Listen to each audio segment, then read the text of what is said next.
Isayas 34 bersikulo 16. Susihan ninyo gikan sa basahon sa Dios og basaha, walay usa niini nga mawala, walay makulangan sa iyang kauban, kay ang iyang baba kini nagsugo na ug ang espiritu mo'y nagtigom kanila. Higala igsuon, buot ba ninyong masayran ang atong paglaom gikan sa Dios, pagpakig-uban kang Evangelist Beji Villagonsa sa usa ka tulumanon nga naguluhan, Revelation of Hope, gipadayag ang paglaom. Usa ka tulumanon nga naghatag kaninyo paglaom gikan sa balaang kasulatan, ug karon ania ang atong alagad.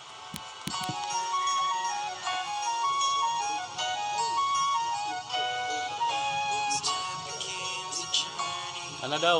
Da.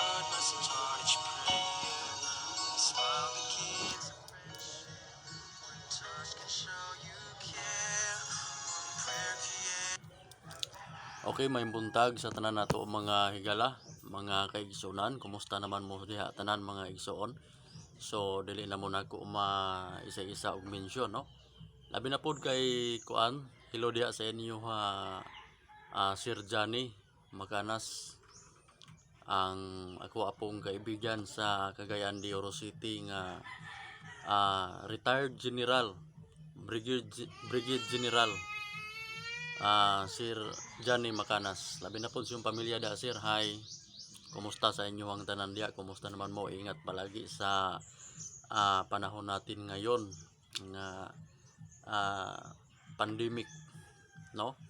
Okay, atong ipadayon mga igsuon ang atong gisigutan kagahapon nga kanang usa man joy lalom aning gitawag nga grasya, no?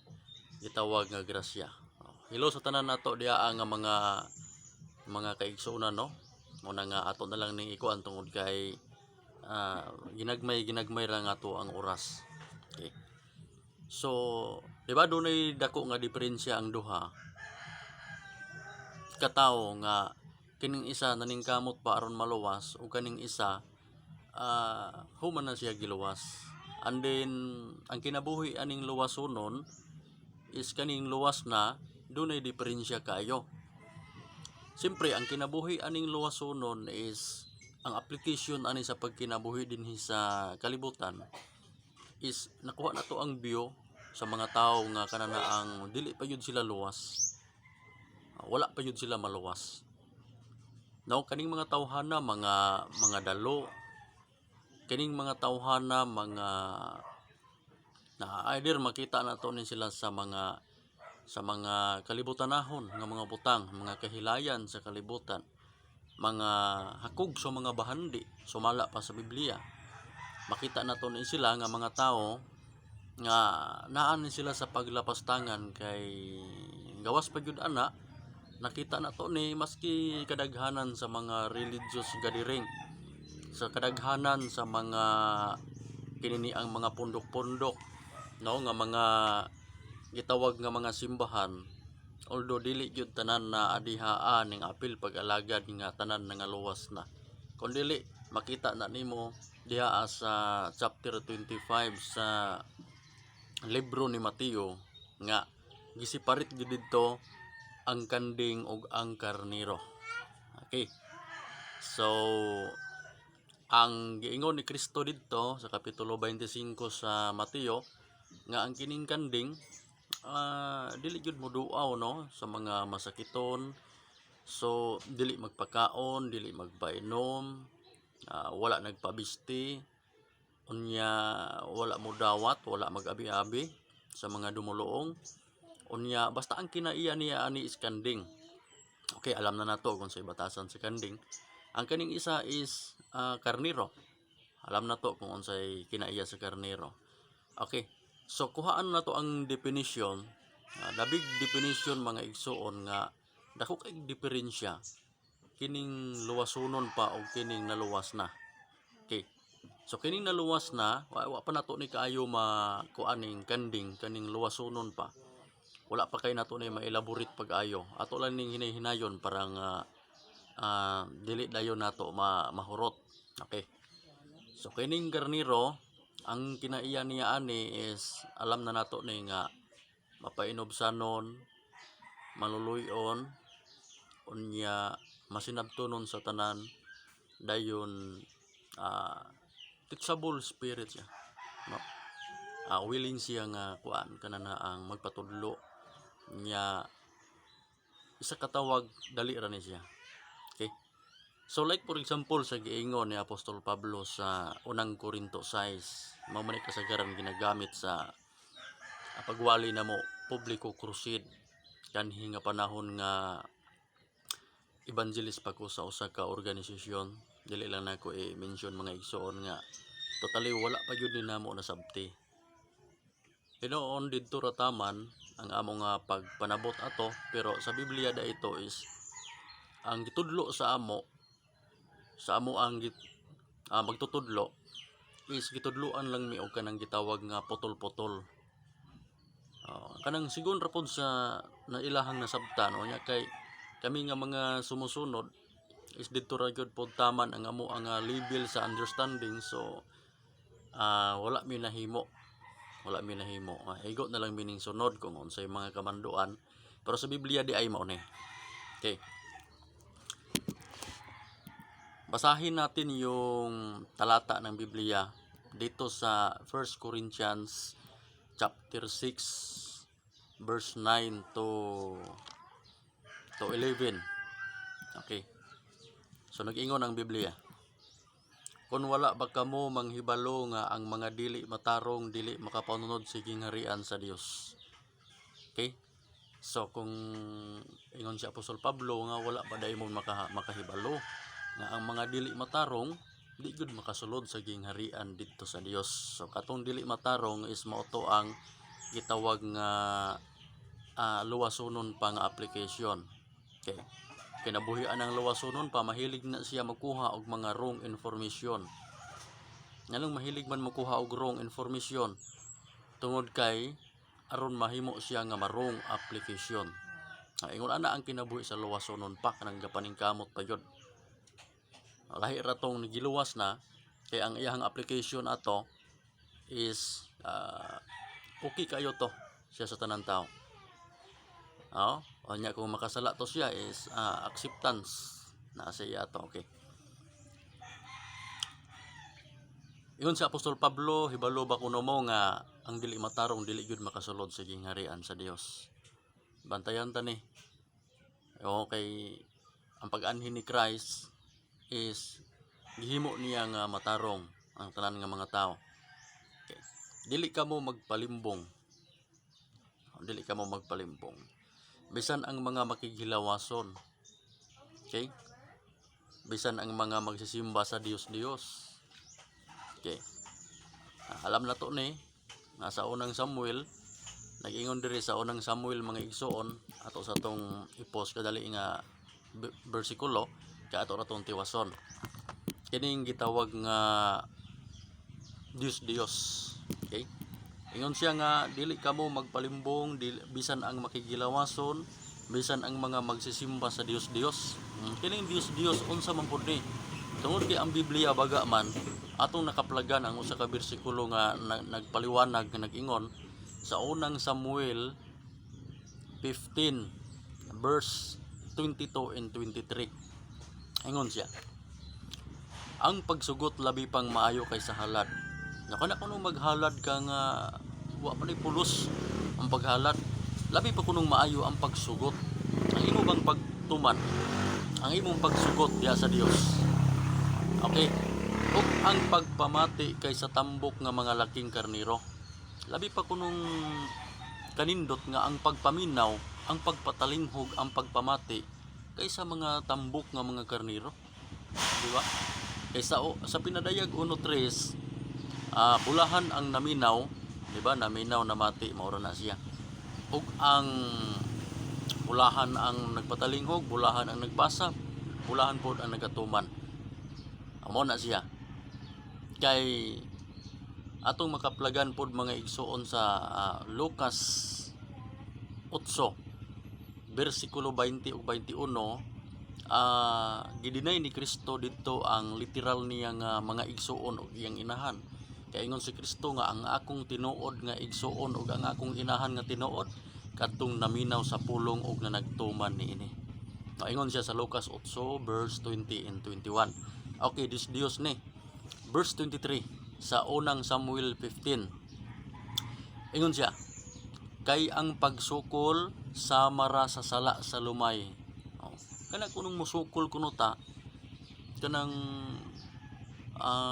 suwayin natin yung kautusan ng Diyos, suwayin natin yung kagustuhan sa Ginoo, samara sa na charge ang atong sala sa mga lumayan.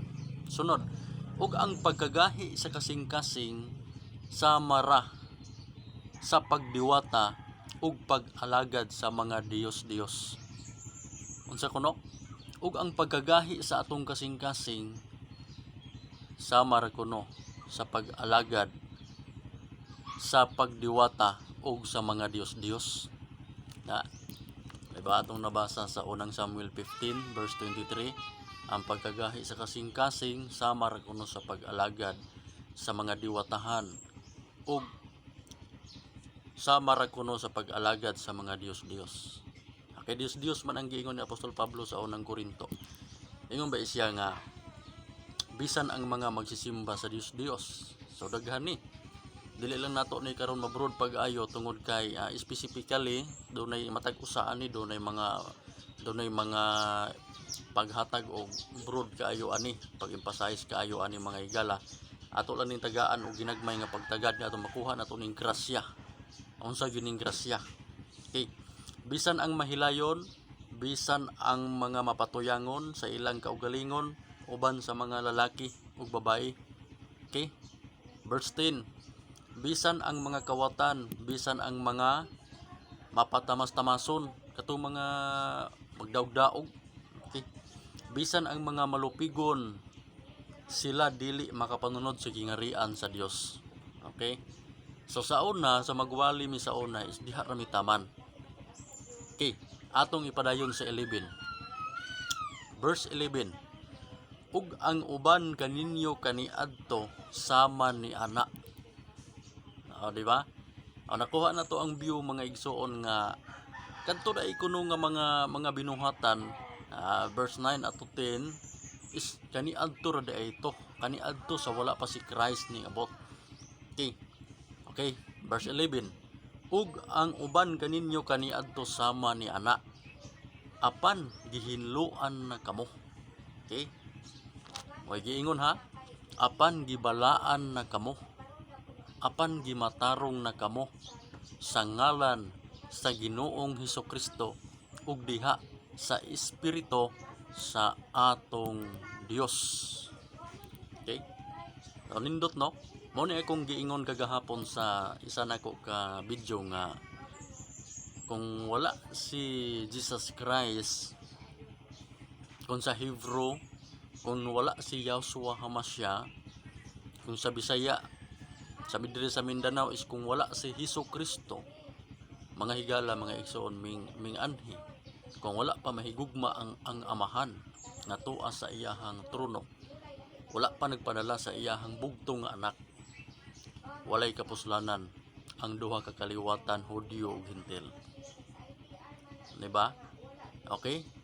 So pinaagi ni Kristo, ginluan na ta, gibalaan na ta, gipakamatarong na ta sa ngalan ni Hesukristo, pinaagi ni Hesukristo ug diha sa Espiritu sa atong Dios. Maningkamot ta kay para nga matarong ta, dili na mao. Maningkamot ta kay para nga mabalaan ta, dili na mao. Maningkamot ta nga para nga mahinlo ta, dili na mao. Pinaagi ni Hesukristo, nabalaan ta, namatarong ta. Ana bang giingon nga mabuhat kitag maayo kay mahimo tang tarong? Specifically do na yung mga pagpanabot nga ingon nana. Sige lang kay ilahaman to mga kaigsunan. Okay? Sunod, kining grasya.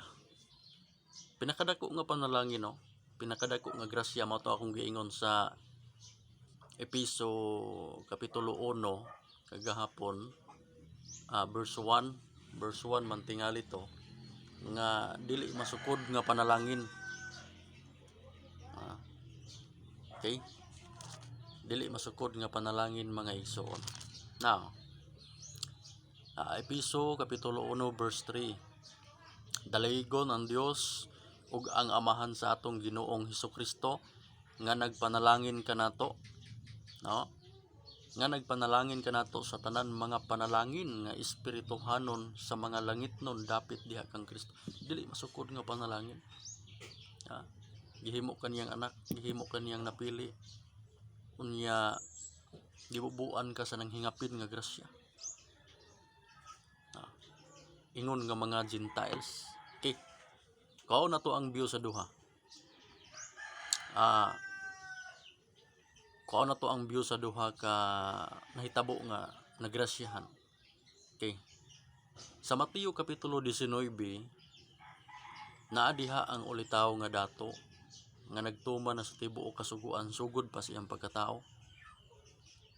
Sa Lucas kapitulo 19 naa diha ang tawo nga nalatid sa Biblia nga lupig gid siya og kinini ang standing aning Mateo 19 sa pag-alagad. Kani si Sakeo versus kaning ulitawong dato. Pag-abot na ni Kristo, nagkita sila, conversation sila sa chapter 19 sa Mateo, kaning ulitawong dato ug si Kristo. Sunod nagkita sila sa kapitulo 19 sa Mateo. Ingon ang ulitawong dato, magtutudlo unsay maayo kong buhaton aron matuman, aron makapanunod ko sa gingharian para makabaton kog kinabuhing dayon. Ingon si Kristo nga bantay ang mga sugo. Ingon si ulitawong dato, sugod sa kong pagkabata, gituman ko na ng tanan nga mga sugo. Ako na nang gibantayan, sugod sa kong pagkabata. Ingon si Kristo nga isa na lang, baligya ang imong mga kabtangan, ug ipanghatag sa mga kabos ug lakaw sunod niyan hinako. Ug ang nahitabo, nagsubo ang ulitaw nga dato. Tungod ko'y doon na siya daghang mga bahandi. Ang elaboration sa uban ani hakog daw to siya. Dili. Number 1, hakog siya. Ikaduha, wala siya katuman. Kay kung sugo may atong hisgutan, na dili lang ni kaingon ako nga kuan ha. Daghay mga nagpasiatab karon nagpasigarbo nga sila na nagtuman og sugo. Pero mamatay na lang, maabot na lang sa punto nga level sa ato nga pangidaron nga kanang diha ra tataman, gilatid sa Biblia nga di gyud matuman. Dili nila ma-perfect, dili nila ma-fulfilled ng kasuguan na. Kay gani sa Galacia dunay daghang sugo ni Apostol Pablo nga wala gituman diha sa mga pundok-pundok sa mga tao. Mabuto nang gihimong individual. Okay. So Galacia atong pangitaon. Itong giingon ni Apostol Pablo. Okay. So ingon sa Apostol Pablo nga kana ang magtinabangay kamo, magyayungay kamo sa mga kabug-at aron matuman ninyo ang kasuguan ni Kristo. Galacia 6 versikulo 2. Usay giingon sa Biblia, magyayungay kamo sa mga kabug-at sa usag-usa ug sa ingon ni ana matuman ninyo ang kasuguan ni Kristo. Kung focus ka sa 10 commandments, makulangan ka. So dunay daghang kayong kasuguan sa tibok kasulatan nga gani ang karaan nga sugo himong gibag-o. Ano perting daghan ng sugo? Natuman ba ni sa matag usa? Wala. Okay. So kapitulo 19 sa Mateo, wala kapasar ang usa ka Hudyo nga ulitaw nga dato sa mga kautosan ni Kristo. Sa Lucas kapitulo 19 Katong giingon ako kaganina, mga kaigsunan, nga usa ka tao, okay, nga kini si Sakyo, nga paglakaw ni Kristo, nakaw na si Kristo sa dalan, tungod kay kini si Sakyo aran kamubo, putot kaayo. Okay, so tungod kay mubo man siya, nikatkat si kahoy. Pagkatkat niya sa kahoy, ning abot na tungod si Jesus, ningingon si Jesus nga naog, karon kay adto ko sa inyong balay mo dayon. Okay, so ang mga Hudyo, mga Parisiyo, iskriba is nagchismisay nga, uy, naunsa man siya nga didto man ni Sakyo ning sulod, ning uban man sa tawo makasasala. Pag abot na ni Kristo dito sa iyang panimalay, ning ingon ning tawhana si Sakyo, na kung doon na siya kulang, kung nakasala ba siya, na siya kulang, so pati katunga sa iyang gingarian o pati mga gilimbungan niya, iyang bayaran sa pila ka pilo. Si Kristo ning ingon, ang kaluwasan mo abot ining panimalaya, kay siya usab, ingon to din hinga kaliwat usab ni Abraham. Okay, to ning basahon. Ug mitindog si Sakyo ug miingon sa Ginoo, ani karon Ginoo, ang katunga sa akong kahimtang ihatag ko sa mga kabus. Ug kung ako nakalimbong sa bisan unsa kang bisan kinsa, ginauli ko sa upat ka kapin. Ug si Jesus miingon kaniya, karon miabot ang kaluwasan dinhi ni ining balaya, tungod kay siya anak usab ni Abraham. Nakuha na to ang grasya. So, chapter 19 Mateo versus chapter 19 sa Lucas. Wala kapasar ang chapter 19 sa Mateo, ning pasar ang chapter 19 sa Lucas. Si Sakyo nga way klarong pag-alagad, daotan, limbungan, kining tao nga nag-ilang nga matarong, pinagis iyang kaugalingon.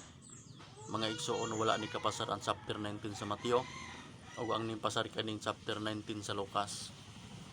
So, nakuha na to ang mga punto. Noon na po isulat ni Apostol Mateo sa Book of Mateo, mga igsoon, kapitulo 9 versikulo 13. Okay, tumbasahon. Excuse me. Apan lakaw kamo ug tun-in ninyo kung unsay kahulugan niini. Ako nagkinahanglan og kaluoy. Unsa giingon ni Jesus? Ako nagkinahanglan og kaluoy.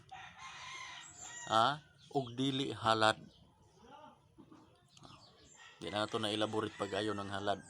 Nganong ginganlan ni Kristo nga, dili halad akong kinahanglan, kung dili katong kaluoy.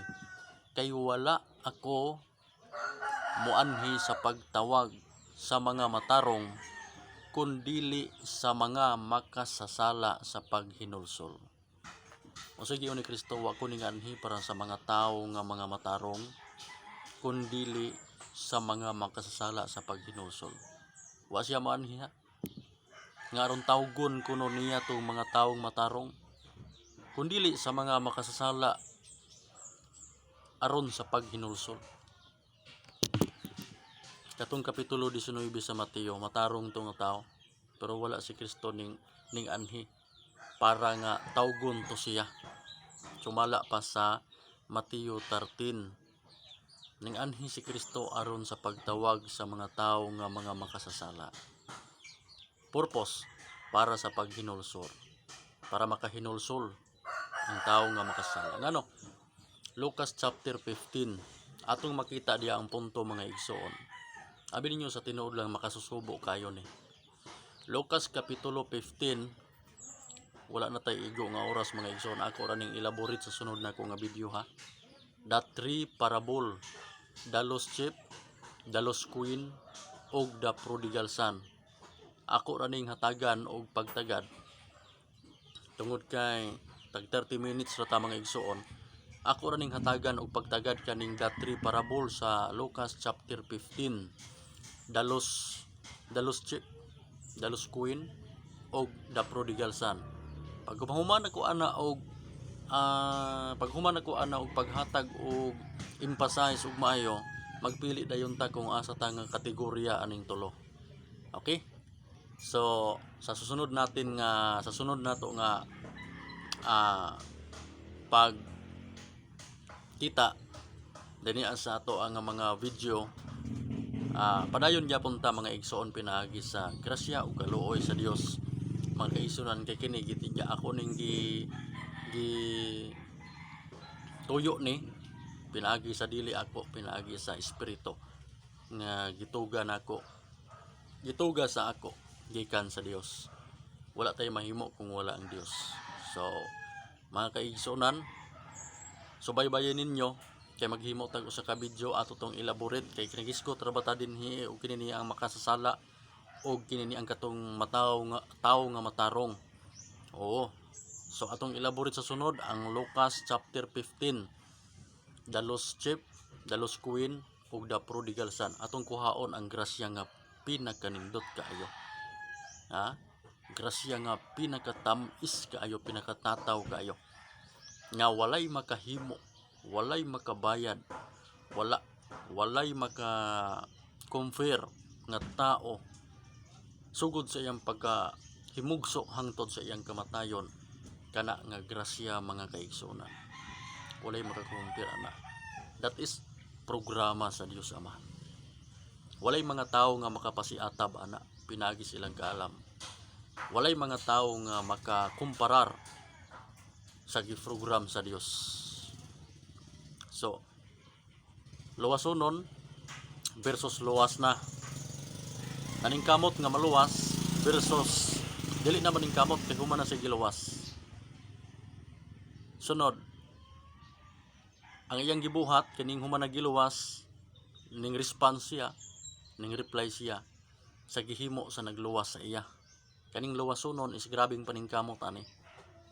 Kaning duha ka mga tao is maila nato kung unsay mga application niini.